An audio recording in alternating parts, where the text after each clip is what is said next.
Hey, Stoic Preview family, get ready, because today we're talking about something that feels rock solid until life shakes the ground beneath it.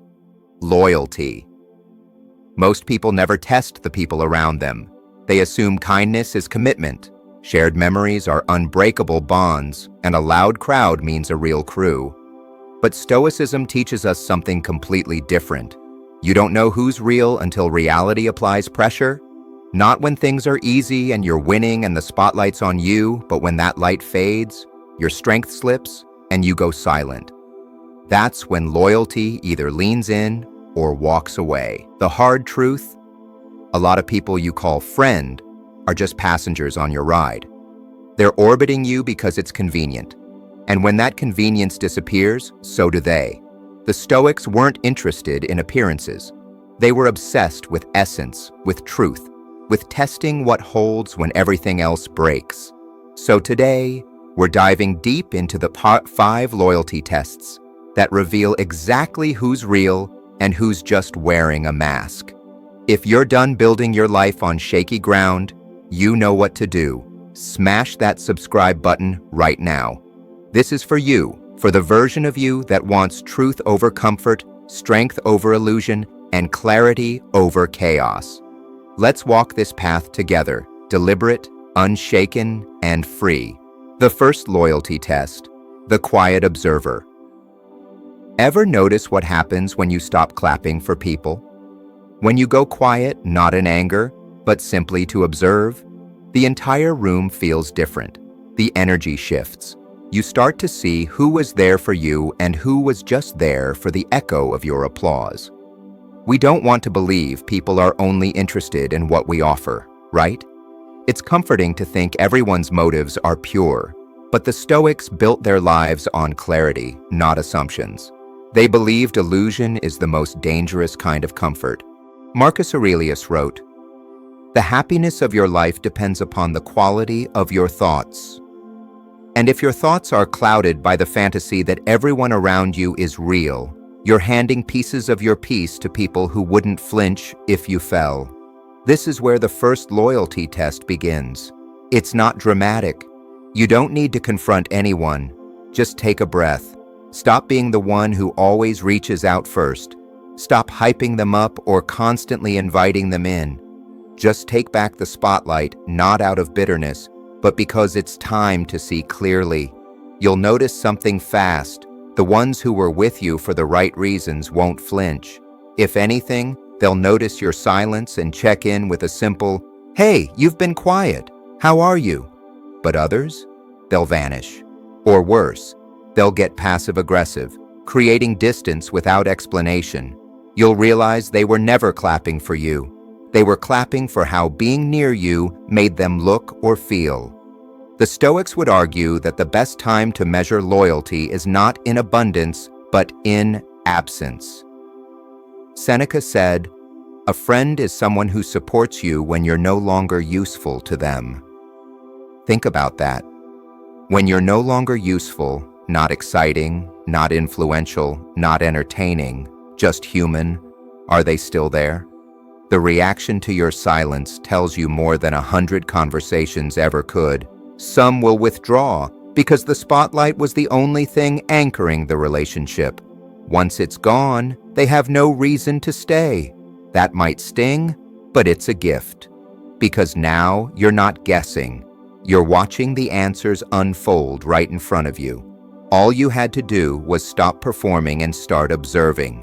This is the Stoic way. Not coldness, but clarity. Not judgment, but discernment. The beauty of this test is that it also heals you.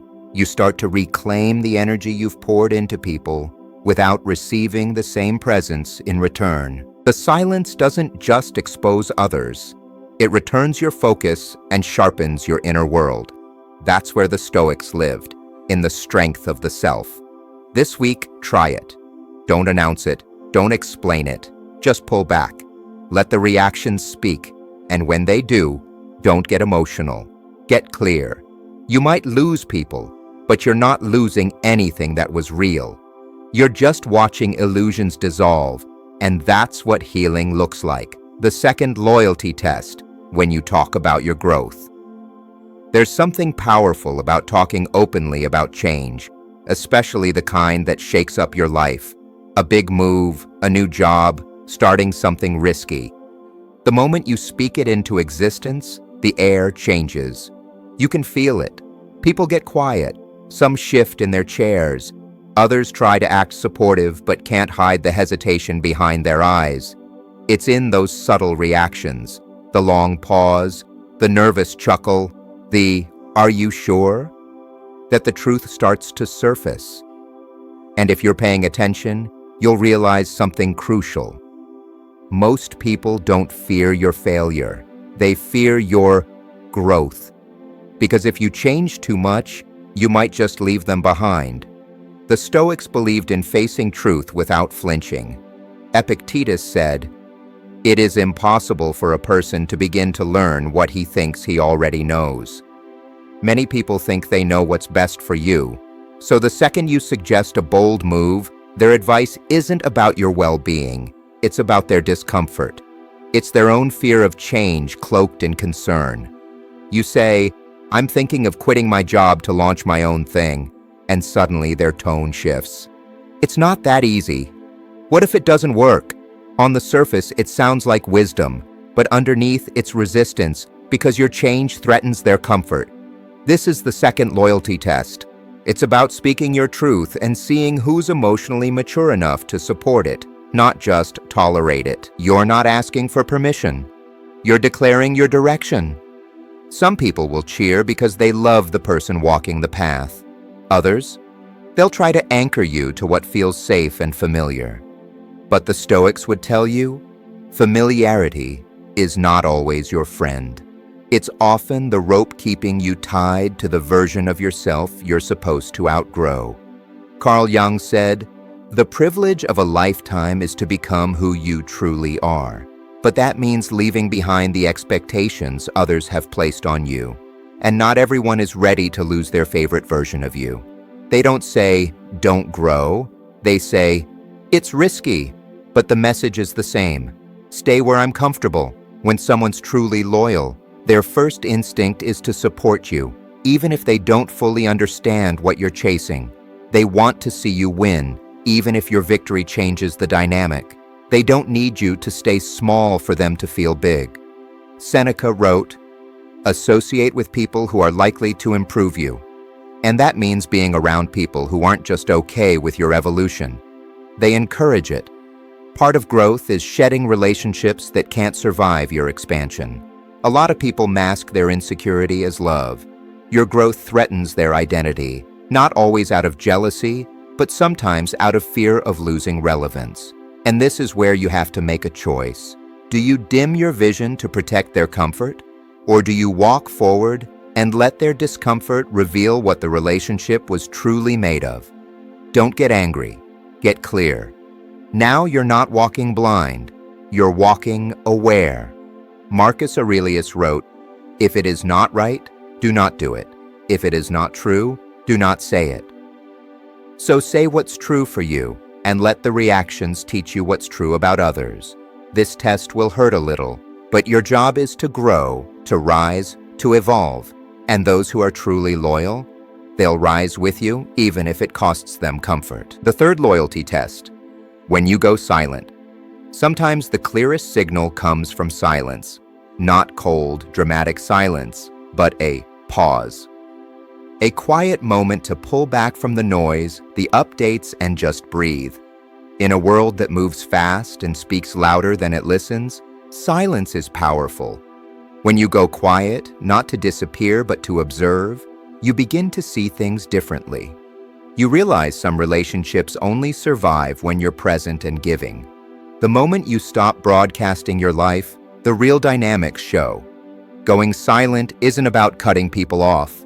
It's about creating space. It's about stepping away long enough to notice who values your presence without needing constant reminders.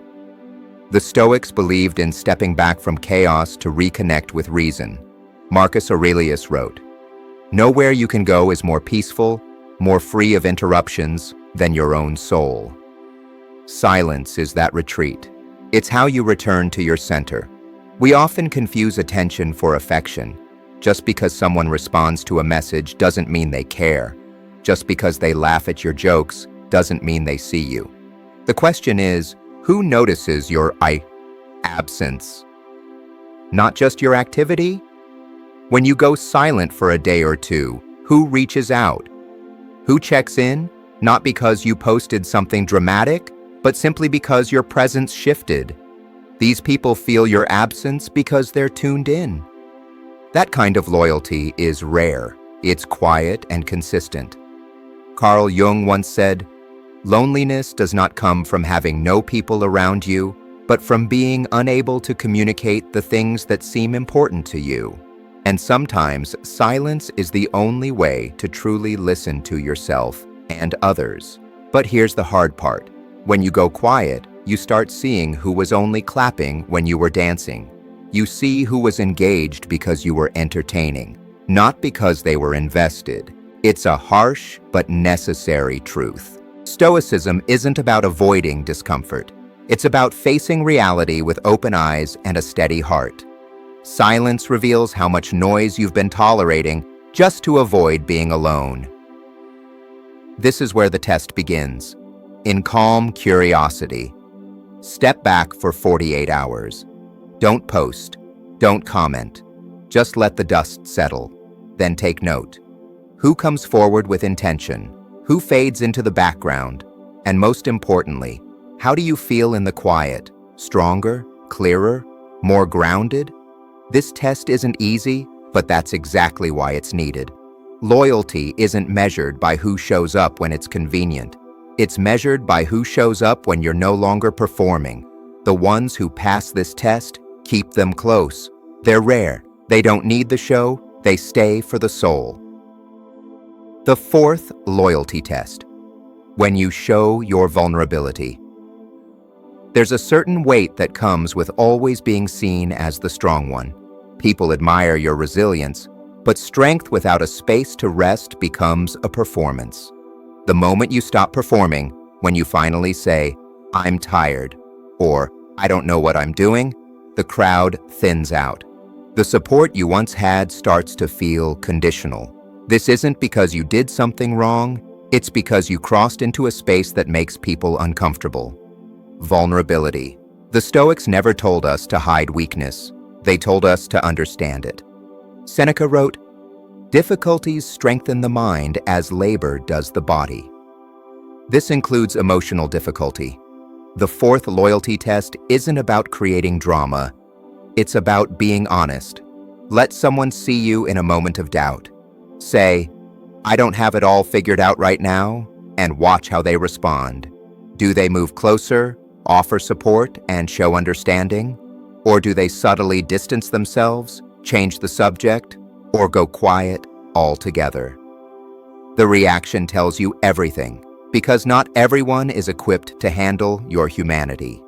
Some people are only drawn to your strength because it benefits them. Your confidence reassures them, your energy lifts them, but when that image shifts, they reject the discomfort your vulnerability creates in them.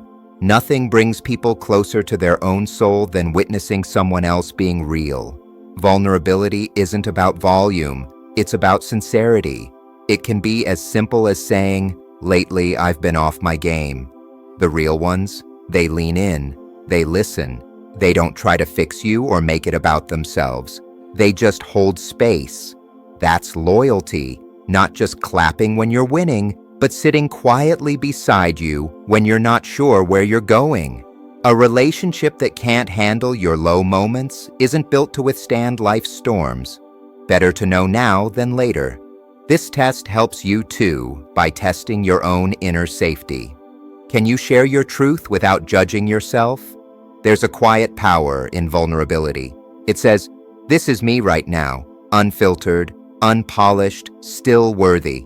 When someone can meet you there, not out of pity, but out of respect, that's when you know the bond is real. The fifth loyalty test, the cost of your trust.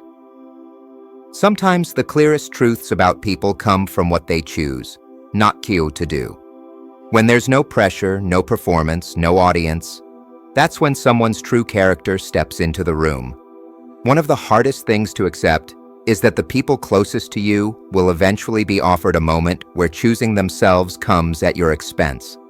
Not a big betrayal, but a small, subtle decision. An opportunity where loyalty would cost them something, and disloyalty would reward them. That's where the fifth test lives, and you won't need to manufacture it. Life will offer it. Your only job is to be still enough to notice. In this test, you don't confront or accuse. You simply wait. When someone is faced with the chance to gain something by quietly compromising your trust, you just observe. No reaction, no warning, just silence. True loyalty doesn't need to be told what to do. It acts on principle, not pressure. Epictetus said, "Circumstances don't make the man, they only reveal him to himself. And in this case, they reveal him to you too. You share something confidential, a plan you're not ready to announce, then life hands that person a moment where they could benefit by exposing it. You don't panic, you just wait. The test is happening and they don't even know it. What they do next?